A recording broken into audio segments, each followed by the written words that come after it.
Understand temperature and molecular kinetic energy.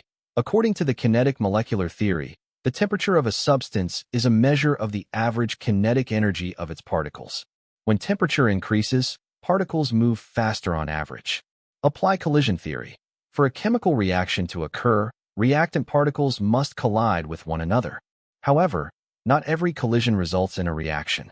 To be effective, a collision must meet two criteria. The particles must collide with sufficient energy, equal to or greater than the activation energy, EA, and with the correct orientation. Analyze the effect of temperature on collisions. An increase in temperature has two effects on collisions. Frequency. Particles move faster and collide more often.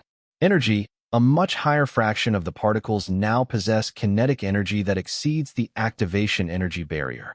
Identify the substantial increase factor. While the frequency of collisions increases slightly with temperature, the exponential increase in the number of molecules having enough energy to overcome the EA is the primary reason the reaction rate increases so substantially for a small 5 to -10 degree temperature change. Conclusion. Statement B is the best explanation because it encompasses the requirement for collisions to be effective, having enough energy to drive the reaction forward. The correct answer is option B. The number of effective collisions between reactant particles is increased.